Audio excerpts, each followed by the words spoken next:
This is Julia James Davis, and welcome to The War on Beauty. Today's video is going to be a bit different because we are going to be talking about this book, Aesthetics Volume 1 by Dietrich von Hildebrand. And I think that this is not only one of the best books on beauty that I've ever read, but it actually might be one of the best books I've ever read, period. And if you're not familiar, Dietrich von Hildebrand was an incredible man. He was a Catholic philosopher and aesthetician, and he was actually named by Pope Pius XII as a 20th century doctor of the church. So I want to share what I have learned because I think all of the points laid out in this book are so crucial for understanding what beauty is and why it matters, especially in the context of the war on beauty, which is the fact that our whole culture, our society, our world is becoming so increasingly devoid of true beauty. And that doesn't matter just from an aesthetic standpoint, but it matters from a religious and human standpoint. Beauty is so crucially important. It not just matters, but it's important for the quality of a human life, and it's something that we can actually encounter God through. Beauty brings us to the face of God, and so this book really gets into every detail around that. So let's get into it. So Dietrich von Hildebrand is a very, very interesting man because he was not raised religiously. In fact, he was raised in a secular household, but he was raised around a lot of arts. His father was a sculptor and a pretty successful sculptor, and so his father had a lot of friends that were artists, and he was raised around a lot of painting, sculpture, music, everything, which instilled in him a love for beauty and a great sense of aesthetics. And then around 24, he converted to Catholicism, which then really was the foundation for his work in philosophy and aesthetics. So he's really such a fascinating man, and you actually might know his wife, who was a regular on EWTN, Alice von Hildebrand, who's another amazing woman. So this book, which took me about 3 weeks to read, is centered around one fundamental question, which is, what is beauty? So Hildebrand opens the book with the most important argument, which is that beauty is objective. It is not a subjective feeling in the eye of the beholder, none of that. And this is not merely a philosophical hair splitting, but it's really the foundation for everything else, for explaining why beauty is so greatly important to our lives and to the world. Beauty, Hildebrand argues, is an objective value. It's something important in itself. It's true, it's valid. It's not an emotional experience, a preference, a feeling, a bodily sensation, or a projection. So Hildebrand states that when you observe something is beautiful, that is a fact that exists in reality, not in my personal reality, but in objective reality outside of us, because you are having a value response to an objective value in that object. You are recognizing a truth that that object is in fact beautiful, and that is something that exists completely outside of and independent of us. And here Hildebrand makes a really important distinction in saying that the reality of the beauty of the object and then our response to that reality are two separate things. So while beauty really does touch our heart and our soul and can deeply move us, that does not mean that beauty is dependent on a personal reaction. These are two very different things. And in fact, he goes so far as to say that one cannot consciously experience beauty without beauty being objective. He says the completely conscious experiencing of beauty presupposes the objectivity of beauty. So I think this is so important because this runs so contrary to the modern and contemporary subjectivist theory that denies beauty as a quality of an object or as something that actually exists. And it always attempts to state that beauty is a personal taste or is just in the eye of the beholder or exists in your mind as a feeling. And this new relative way of looking at beauty has had such a catastrophic effect on our world, from architecture to painting, and has been the main driving force for the war on beauty. And here is where things, in my opinion, start to get really interesting, which is that while beauty is an objective value, some people are just unable to perceive it. They can't have the right response to beauty, which is basically the idea of some people are born with good taste. Hildebrand says that while most every human has an innate sense for moral values, on the other hand, aesthetic values require a special organ of good taste, not something everyone possesses. But again, regardless, if you don't have the aesthetic organ of good taste to see beauty in an object, that doesn't mean that that beauty is not there. Again, beauty is something that is existing in and of itself outside of us. But what's really interesting in this, again, is that Hildebrand talks about if one fails to make the appropriate response to a beautiful object, or if no response whatsoever is made, or conversely, if a positive response is made to something ugly, then the value disappears and a disvalue is present. And I just thought this was so interesting that our response to beauty matters, because what that does is it affirms the truth and goodness in the world. And then on the other hand, if you fail to have the right response to beauty, that indicates a spiritual deadness and actually introduces disorder into the world. And again, why I think that is so fascinating is if you take it back to our contemporary art scene, for example, people are lauding works which are objectively ugly, objectively meaningless or trivial, and really, in the truest sense of the word, subjective. Because beauty is objective, but so much of the contemporary art that we see is just a personal feeling. And so in that way, I guess a lot of contemporary art is subjective, because there's nothing reaching or striving for those transcendent ideals that go beyond the person. And Hildebrand concludes this objectivity of beauty section with what I think might be the most profound and deeply moving insights about beauty that I have ever heard, which is that beauty is alive. He says beauty appeals to us to be received. It speaks to the spirit of the human person and has a message for us. So beauty wants to be understood, and it's appealing because it wants us to see it. And when we do see it and we recognize it, it undergoes a new and deeper and fuller fulfillment. So this brings us to the next section, which is what are the forms that beauty is taking and what exactly is beauty? So he breaks down basically what the types of beauty are, and in that there's an almost kind of hierarchy, and that would be 1, the beauty of God, 2, metaphysical beauty, and irradiation of other values that belong to spiritual entities. The fragrance of those values is beauty.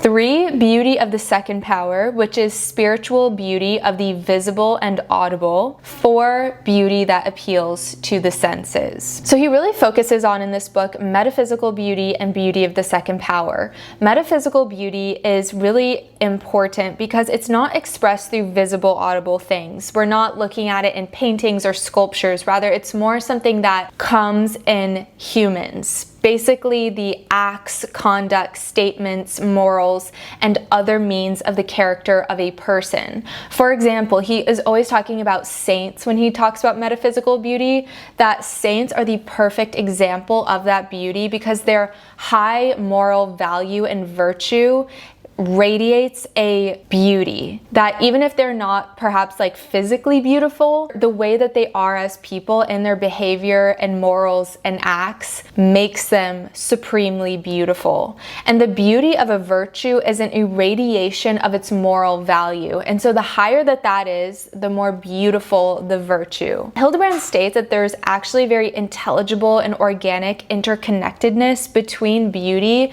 of the moral value and virtue. value. So in metaphysical beauty, it's very easy to see that, okay, when an act of justice is done or an act of charity, it's easy to see this is beautiful because that is good. But on the other hand, there exists a more mysterious beauty, which is the beauty of the second power, which is kind of the beauty that we automatically think of in paintings, in symphonies, in buildings. And the reason that this type of beauty is different and unique is that it doesn't depend on a personal bearer. So it doesn't necessarily show up in people, although it can if it's someone who has like a beautiful face or a beautiful body.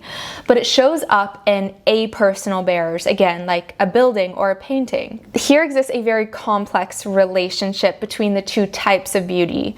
So without metaphysical beauty, Hildebrand says, visible beauty, which is beauty of the second power, remains incomplete. He uses actually the example of a person here, someone who is so beautiful and gorgeous and perfect, but they might be immoral or full of hate. So then that moral disvalue is contrary to the way that they look, then their physical beauty remains incomplete. But also the fact that the second power beauty, again, beauty of the visible and audible, can actually reach the same spiritual level as metaphysical beauty, which he says this is more of a mystery how this happens. And the quote that I think is perfect that sums up the differences between the two types of beauty is, the metaphysical beauty of purity, which is its fragrance and reflection, is a full characteristic belonging to the pure person and speaks of this characteristic. But the sublime spiritual beauty in the realm of the visible and audible does not speak of its bearer. It appears by means of its bearer, which is only its pedestal, so to speak. It speaks of something completely different, something higher. I know that I'm getting very granular here, but I think that all of these details are actually really important in understanding forensically what beauty is. So when he's talking about the fact that metaphysical beauty, again, the beauty of virtue and morality, it's like he talks about it like a fragrance that it gives off in a person. So while metaphysical beauty speaks of its bearer, for example, if you're someone pure, then it speaks to the purity of a person. But spiritual beauty does not speak of its bearer. For example, the beauty of a stunning painting, the point of it is not the painting itself, but it's something that points you higher to God. And in this, he says that beauty of the second power is a quasi-sacramental beauty. It's a type of beauty that directly reflects God. And then outside of these two very lofty, important types of beauty, there exists lower forms of beauty, specifically beauty of the first power, which is beauty that appeals to the senses, and it's a more primitive type of beauty. For example, like pure color, or a material, or a single sound. One of the most fascinating points in this book, I think, was the hierarchy of beauty, that some forms of beauty are higher than others. Hildebrand acknowledges the Thomistic idea that there is a formal beauty of being something at all, that goodness and being are convertible. But there's this really fascinating nuance that Hildebrand brings to this idea, because this does not necessarily mean that all things are equally beautiful. There are ugly things that exist, and it's not really, though, his point to argue whether anything in nature is necessarily ugly, because that might not necessarily be true, and usually he points out that any ugliness usually stems from the human capacity for perversion. But this means that the ugly things that do exist are something. So paradoxically, those ugly things actually bear the value of existence. But any beauty that they have in being something is overshadowed by irregularity and disharmony. He says it is rather like the ontological value of the will. a value present even in an evil will where it is completely overshadowed by the moral disvalue. So I just thought that was really an interesting point. But this brings us to our next section, which is what is the antithesis of beauty? He really talks about it in a very granular way, because we always say, okay, what's the opposite of beauty? It's ugliness, but it might not actually always be the case that the opposite of beauty is ugliness.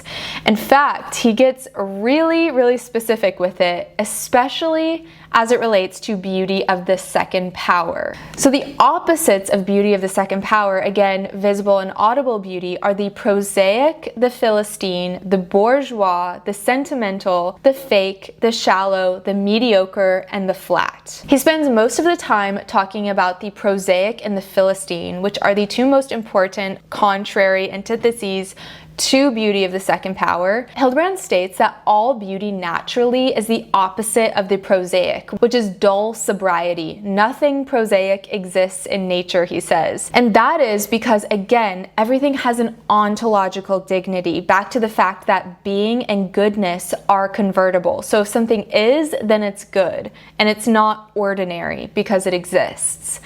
But the prosaic is a mechanization of the spirit, which blocks out all beauty, all poetry, because poetry is the opposite of prose, of the prosaic. And he also really spends a lot of time talking about the Philistine as a contrary to beauty, in the sense that all beauty is the antithesis to mediocrity. He quotes Ernest Hello, who's another Catholic French philosopher, who said, "There is nothing the mediocre person hates as much as beauty." So the Philistine is always mediocre. It always exists in this realm of lukewarm, non-committal middleness. For example, he says that the mediocre person shuns all absolutes, and that is why the utmost antithesis to mediocrity is the Christian faith, which is the complete and absolute truth in Jesus Christ. And then he goes further to say that there are three general disvalues and antitheses to beauty, which are ugliness, triviality, and boringness. But ugliness specifically is the antithesis to metaphysical beauty, while triviality and boringness are the antitheses to beauty of the second power. He says that in the case of metaphysical beauty, ugliness is marked in the moral and religious sphere, for example, sin or moral evil. And so in relation though to the beauty of the second power, it's triviality, which is pseudo beauty, and boringness that are the evil in a work of art. That is, he says, the weak, the empty, the boring, that which is devoid of substantial content. So all real beauty, especially visible and audible beauty, is saying something. And he really makes an important point, which is that the more necessary a work of art, the more beautiful. Something that has an inherent necessity that you recognize and it just feels right. And I think that we've all had that experience. And if you go to a beautiful concert or see a beautiful work of art, when you see it, it just clicks as a breath of fresh air. So you're like, yes, it has to be this way. And that is the opposite of triviality and the opposite of boringness. It's a necessity. So next section is really such a fascinating one, and it's about beauty in nature and beauty in the human life. Why I think this section was really fascinating was that it relates to the hierarchy of beauty again. Hildebrand makes such an interesting point when talking about the fact that not everything in nature is equally beautiful. He says, only a foolish prejudice will say nature is always beautiful. This must be the case for the simple reason that everything is God's creation. There's a multifarious hierarchy in creation, and it is not an expression of special reverence to place on the same level everything that God has created. On the contrary, this is a form of nihilism. Wow, I thought that was just so insightful, and that really got me thinking that that is so true, and we'll explain exactly why. But just to say, he is not necessarily saying that there's anything ugly in nature, but rather that there are levels of beauty in nature. For example, if it's a sunset it's super gray out, or if it's a sunset that has incredible clouds and is orange and pink and purple. And that is exactly the reason that Hildebrand says not recognizing the hierarchy and gradations of beauty in nature is a form of nihilism, because there are moments and scenes of great and special beauty in nature, and especially in a landscape where God is the artist. That beauty that he's painted and sculpted for us is giving us a pure gift. And so to deny that by equating everything in nature as on the same level would be to deny that gift from God. And another really important point as it relates especially to now, as we have so much industrialization happening, and I think of, for example, windmills going up all over the desert, he says that it's actually wrong to think that the more untouched nature is, the more beautiful it is, but rather that nature can actually be enhanced by humans, especially with beautiful architecture. But then he also says, on the other hand, wherever the human being can intervene and change the world which surrounds him, there exists equally the possibility of destruction. And this happens with ugly architecture and industrialization. And here it should really again be pointed out that it is always the human capacity for perversion that messes things up, that introduces disvalue and therefore creates disharmony and ugliness that is contrary to beauty. And back to the idea that God is the ultimate artist. God is the author of all beauty, as it says in Solomon 13:3. So Hildebrand really spends a lot of time expounding on the importance of beautiful landscapes, which is a composition, a self-contained artistic unity created by God, which has and contains an inherent necessariness to it and profound truth. The reason these landscapes are so important, Hildebrand says, but also the beauty found in the form of a flower or the bright blue sky, is that nature contains a natural revelation of God. It is a word addressed to the human person and at the same time a song and praise of God. So back to the fact that beauty is alive and is communicating with us and has a message for us if we're open to receive it. And he also says, within nature, within the environment of our world, there also exists the beauty of a lived human life, the life of love and joie de vivre, and the beautiful surroundings that we create in our homes and in our environments. All of that bears a distinct beauty. And this is where Hildebrand argues that beauty is completely necessary for the happiness and the health of a human being. But he says, and we all know this so much, this is what the whole channel, The War on Beauty, is about, is that there has been a general bleaching of beauty via the depoeticization and increasing austerity of life since World War II. So our world is becoming less and less beautiful, and this matters because beauty has a direct impact on shaping us, our personalities, and just making us happy and healthy. And this is circling back to the objective nature of beauty. It doesn't really matter if people fail to recognize the importance and gift of beauty. People don't need to be conscious of its function in order to benefit from it. It's an effect that exists objectively and is affecting you whether you realize it or not. And I think that this is so relevant to the war on beauty, because the same thing must go then. If beauty can shape you and make you a better and more beautiful person, then the same must be true of ugly things. If you're surrounded by ugly buildings or ugly music, then that must then shape you in some sort of way. That our aesthetics of our world is a form of culture craft. Our architecture, it engineers hopelessness in in us. Our art, it's so dehumanizing and meaningless, and in that it creates a feeling that the world is meaningless and chaotic. And so this is kind of the proof of that. If beauty can shape you and make you happy and joyful and find meaning in life, then the same has to go for the aesthetic opposite, which is things of triviality, boringness, and ugliness. And in this war on beauty, I think that religion is the antidote to all of this, specifically Roman Catholicism. That when we become connected to the absolute truth and the love of Christ, that this is the most supreme beauty in existence, then we ourselves will become more beautiful through that virtue and morality. And also then our surroundings will become more beautiful just because we are then connected to truth and love. Then we will want to have those things manifested in our environment. And so he really confirms this for me in the final section, which is the truth of beauty, beauty as bonded to morality and love. At the end of the book, Hildebrand draws together the deep connection between the highest moral good and the most sublime beauty. That beauty and morality go hand in hand.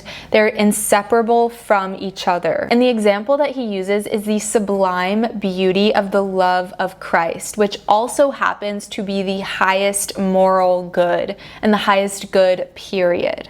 Going further, Hildebrand says that the inner gesture of beauty is a type of love. That when you have an experience with something beautiful, you feel loved. So in the end, he says these three primordial phenomena, beauty, the morally good, and love, are all profoundly interconnected. So as you can see, as laid out by Dietrich von Hildebrand, beauty is not something subjective or superficial, rather that it is the complete opposite of that. It's objective and it is so, so deep. Beauty doesn't merely matter, but it's something crucially important for us, not just in the aesthetic sense that it's nice when everything looks good, but in a religious, spiritual, and moral sense. That beauty is going to be so crucially important to reviving and bringing back if we are going to right our society and get it back on the right track. But we can always start with ourselves, again, with our homes, our immediate surroundings that we have control over, which I love that Hildebrand points that out. And that is also religion, our prayer, and our devotion to Christ. So I absolutely love this book, Aesthetics Volume 1. I am so excited to read Volume 2, which Volume 2 is more about actual works of art. He doesn't really get into works of art in this book too much. That's for Volume 2. So I'm really, really looking forward to that, and I will be reading that soon. Please do like, comment, and subscribe if you are interested in these topics and beauty and the war on beauty that is happening in our culture. Please subscribe so that you don't miss out on any future videos. That is the whole point of this channel, the war on beauty, to discuss and understand the importance of beauty and why it's being erased in our society. So thank you so much for watching, and I will see you in the next video.